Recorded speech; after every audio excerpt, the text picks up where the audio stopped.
for. And so it would have been a situation where if that would have gone the correct way, I would have done everything in my power to expedite that process forward. Nevertheless, we are where we are today, but it is disappointing nonetheless. Now, from that tragedy to a different type of obstacle and tragedy we've had to deal with in Southwest Florida.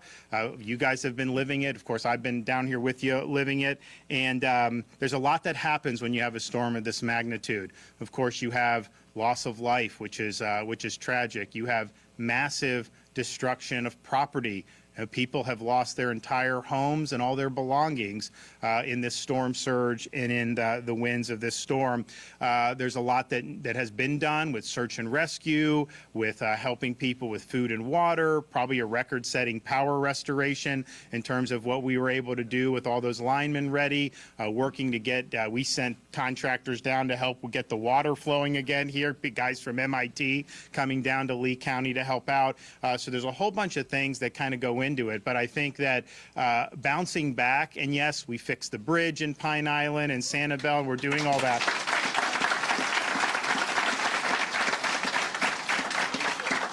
And we'll continue to do, and there's a lot that needs to be done. And I think the bounce back and the resiliency that you've seen in Southwest Florida has been a different level than what we've seen in other storms across the country. And that bodes well, I think, for this community's comeback, which is underway. And we're working as hard as we can to do everything from the state's perspective that we can do. But, you know, you're never going to be kind of back to normal until we have the kids in the schools. And it's really important that be done. Obviously, that's got to be done safely. You know that there were schools that were destroyed here in Lee County, others that were damaged. We're not going to send kids back in an unsafe environment, but I know just as a parent of young kids that them being in school is important. And we trust that these schools are doing a good job for the kids. And I know a lot of parents, I was speaking to parents in the shelters, and that was the one thing that they were saying very early on. We just got to get the kids in school as soon as possible. So this is not an easy thing to do, especially when you have this much damage. And don't forget, you have school personnel, teachers, administrators who also suffered personal damage, and yet a lot of them have been working to try to get the schools where we need to be to have them back open. So, I'm happy to be able to say that all school districts will be open no later than Tuesday, October 18th in the state of Florida. Most of the districts that had impacts have already opened. We were in Hardee County yesterday. Of course, we were in Collier last week. And then here in Lee, they've really had the toughest job, but they've worked so hard to be able to get to the point where the kids can be back in school. So the sacrifices that have been made by the parents, by teachers, by administrators have been really, really significant, and it's going to make a difference. I mean, you get these situations, and if it settles into a rut of kind of despair, sometimes it's harder to get that genie back in the bottle. Here, been knocked down, everyone's worked really hard to get people back up on their feet, including our students. And I think this is really, really a big effort, and the superintendent is going to talk about exactly what they're doing. But I would just say this is not an easy thing to do. I think in other parts of this country, if you had something of the magnitude that happened here, these kids could have been out of school for the rest of the entire semester. And that's just the reality. And so here, there is work from people who have a lot of things going on in their own personal life with everything, and yet still stepping up to the plate to help. So we really appreciate it, and I can tell you from the very beginning, our view on the response was we need all of our agencies engaged in this. And so, yeah, you build a bridge in 3 days because we had our agencies ready to go on that. Well, we also had the Department of Education ready to go to offer support in any way they can. So here in Lee County, under Secretary Diaz's leadership, they have worked directly with the utility companies to prioritize the power restoration to the schools. They worked with the Department of Emergency Management to bring generators to the schools where those were necessary. They work with our Department of Management Service to provide Elon Musk's Starlink internet for the schools. I mean, some of these internet isn't connected yet with some of the cable companies, so you have that Starlink. That could be the difference on being able to do everything.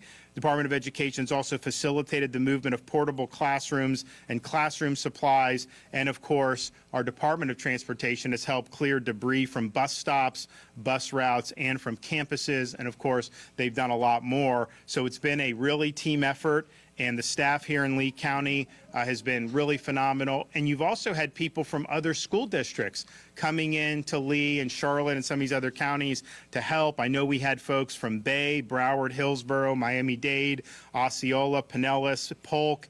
I know we had Mike Grego, former superintendent of Pinellas, was here helping, working with the superintendent's team to help make this happen. So there's a lot that's left to be done, but this is a really great sign that we're going to do it. And I think that, you know, they're going to have like football in part of the county maybe soon and all this other stuff. I tell you, I was in Naples last Friday night at their game, and it was a big deal. They did not, they got damaged, not as much as Lee County did, but to see everybody out there, I mean, it really lifted a lot of people's spirits. And I think the kids in school, it's going to give everybody a nice lift, and it's obviously important for their education. So I'm happy to be able to be here to share in this announcement, and we'll hear from some of the folks who helped make that happen. So Manny, you want to come up? Thank you, Governor. And I just want to tell you, Governor DeSantis' leadership made all this possible. When he mentions having all the agencies work together and empowering us as agency heads, this doesn't happen without that. The cooperation that we've had from emergency management, from all the other agencies, to be able to get generators to some of these districts to open the office, to Starlink, to bring and marshal the resources from other districts. As the governor mentioned, we had facilities crews coming in from as far as Miami-Dade to help get some of the schools here in Lee ready. And from day one, I mean, 2 days after the hurricane, I came over and visited with the superintendent. We took an aerial tour, and we looked at each other. We said, he's got to start from scratch, because where do you start to get this going?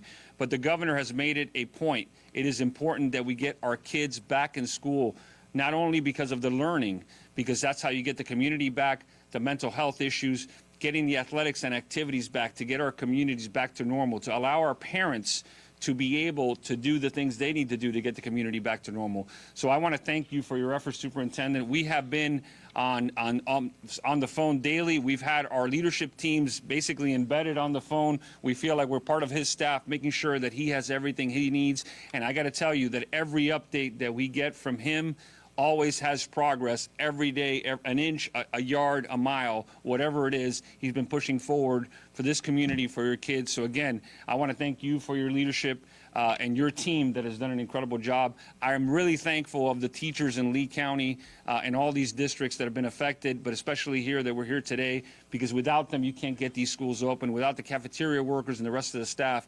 incredible work. Thank you. And again, I want to thank Governor DeSantis for his leadership with this hurricane, not only across the board, but specifically with schools. He charged us with getting schools open and getting kids back immediately so we can get them back into their routine and get our communities built back. So thank you very much, Governor. Thank you, Superintendent, and it's great to be here and see this news. Okay. Superintendent.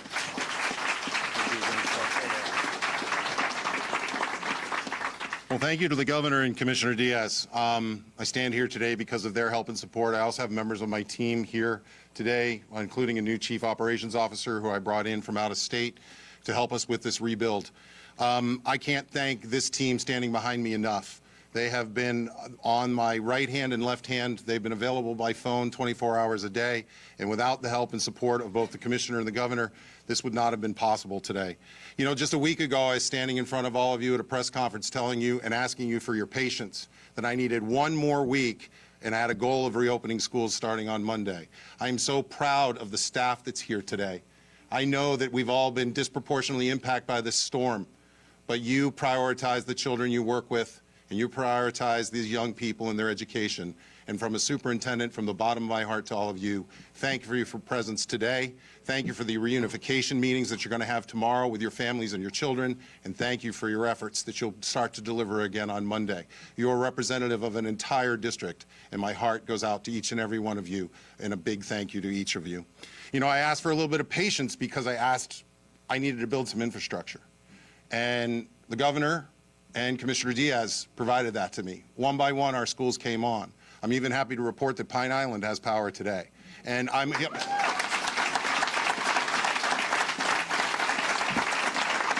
Pine Island's one of those little blessings we have, right? Pine Island shouldn't be there, and yet it is. And we're so excited that our staff's going to be able to return there very, very soon. So as our infrastructure improved, we knew we could go ahead and continue to move forward.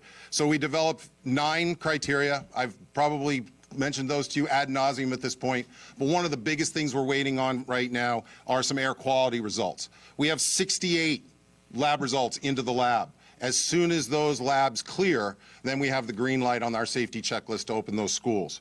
We have, I heard it referred to as the Lucky 13 today. We have the Lucky 13 that'll be opening on Monday. As of 9 o'clock this morning, we had another 11 that will be notified today that they can reopen on Tuesday. That number is only going to go up.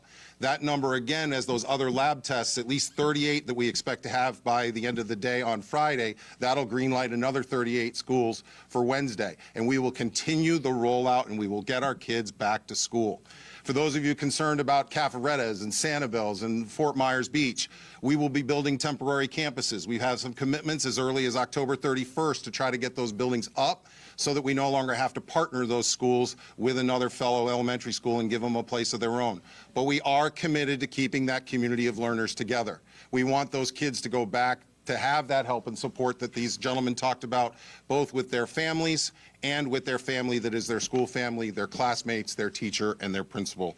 I can't thank my team enough. I know my chief of staff is here somewhere. I want to mention him by name. Michael Ramirez has been my right and left hand here on the ground. He's been absolutely amazing, and we could not be doing this work without him. He announced to the team very early on that his role was to be the driver, and he has driven this ship and really done a great job. Also thankful to my school board members who are in attendance today, because we can't do this without all of you. I would share this in closing, that we are so excited to be back. We had such a great opening to school this year. We were on such the right track. Our athletes are competing, not just in football, but in volleyball today. As early as today, our cross-country athletes are running and training. District championships are coming, state champions. We're not going to let them lose out on those opportunities. We are going to make sure our kids have full and rich experience that they deserve. But let me end with this. This community is strong, and I'm new. But I can't be in a better place. Southwest Florida, and specifically Lee County, is generational in its support. You went to North, your father went to North, your children go to North. Somebody always tells me they're part of the green wave, all right? But this community is strong, and we will rebuild, we will recover, and we will take back what Ian tried to take from us. We're going to be better, stronger, together. Thank you for your help and support as we work on this problem. Which one? Who wants to come first? Thanks a lot. I was just asked to speak on behalf of our students, and I know that everyone is looking forward to being back to some normalcy and routine, especially our special education students. They really thrive to understand being every day, knowing what they're doing, waking up in the mornings, having their teachers, seeing those familiar faces. And I know our family came on Tuesday to help clean up with a lot of the staff here, and it was just so refreshing for my girls to be like, I saw so-and-so, my teacher's there, Miss Verblau said hi, who's also mowing the lawn, blowing the leaves off the roof. We have an amazing principal that leads us all, and I know we're all very excited to be on that Lucky 13 list and start back on Monday, so. Great.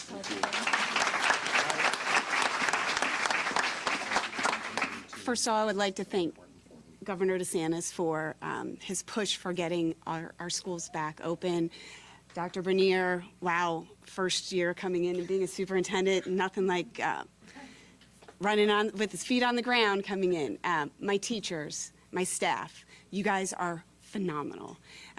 They are so resilient, and seeing our kids on Tuesday come up and are already dealing with such severe damage to their homes, to their businesses, but they made it a priority here in elementary school, and our parents and our staff has embraced that. Reagan did a little talk on the news for us on Tuesday, and she did phenomenal. What she said is we need to be back in school. We need the knowledge, but we also need to be here for our friends and that social emotional piece. And our teachers have worked so hard through COVID to provide that social emotional piece. You guys are like experts on it. So when our kids come Monday, there's no doubt in my mind that our teachers are going to embrace our children and make it the best possible return for them so that we can continue this year as normal as possible. So thank you from the bottom of my heart to my staff. You guys are amazing. So thank you.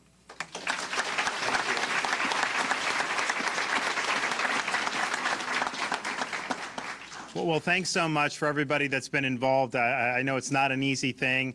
Getting ready for, just a normal school year is a lot of work. And then to be here in October and have to kind of, do it all again and then some, it really takes a lot of effort. It takes a lot of dedication. And I think you're seeing that here in Lee County and the other counties, but particularly here in Lee County where the obstacles are a lot taller, but you're surmounting those. And I know these kids are going to be very thankful that is being done on their behalf. And so we'll be here to help out. I told Manny, we want to be engaged and continuing to help with all the stuff that's going on. If there's ways we can be, not just at the Department of Education, but also the Division of Emergency Management. I mean, I have our director, Kevin Guthrie, living down here for the foreseeable future to make sure that we're as responsive as possible to the needs that arise. So thanks, everybody.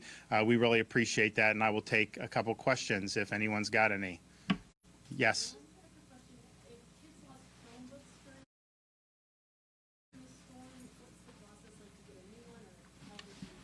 You have a process in place for Chromebooks? The process in place will be is for the students to come to school. We'll make that assessment of our students' needs and what they need. We are in the process of procuring Chromebooks. We already have some. We're already collecting all of our hotspots back from particular high schools to also help with internet coverage as well. Governor, this morning you signed an executive order expanding voting because a lot of people have been displaced, possibly polling places were damaged. Are you worried about people being disenfranchised come next month? And could you expand a little about the thought process? Well, they actually we had people on the ground looking at all these precincts of these affected counties, and there were a number of precincts here in Lee County that just got knocked out. So the question is okay, what do you do with that? So the supervisor here had submitted a request. We also had requests in Charlotte and particularly the southern part of Sarasota for some accommodations. Now, under our current law, there is a mechanism without an executive order where if you did have an interruption at one precinct, a supervisor can do that on their own. I think Lee County in particular requires more than what the typical statute allows, and so that's what we're doing. We're modeling it very similar off what was done in Bay County after Hurricane Michael. And basically, there's a couple things I think are important. They're going to be able to set up super sites for people to go vote. So if your precinct was destroyed, you have this super site. They're also going to have additional days for early voting, so people could vote the Sunday and Monday before, right until Tuesday of the election day. I know some people like waiting till the election day, but nevertheless, you have that option. And then the other thing is you will be able to have a absentee ballot sent to a different address. Now you have to call, you have to give them the last four of your social or email, or there's you got to prove who you are. It's not just ballots in the ether. But if your home got destroyed and you're staying with your in-laws, then you can have them send that ballot to your in-laws. And so those are, I think, reasonable accommodations that ensures that everybody has an opportunity to participate in this November's election. And so we worked, but that was really a bottom-up thing. The rest of the supervisors outside those three counties reported to Florida. Basically, we've got it covered. We probably won't have to change anything, but if we do, it'll be minor tweaks that we can do with existing law. So, and if there's other things that come up in the short term, supervisor knows they can contact the Secretary of State, Cord Bird. Cord Bird has been down here.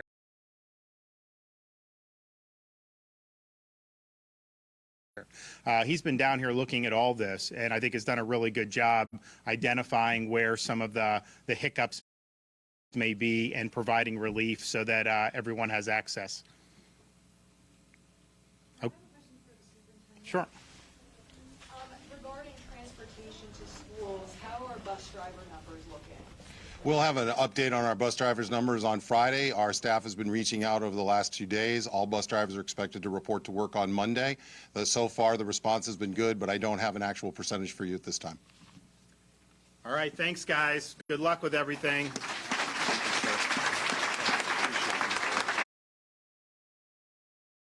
Great job. Thanks, buddy. Thanks. Good job. Killing it there, sir.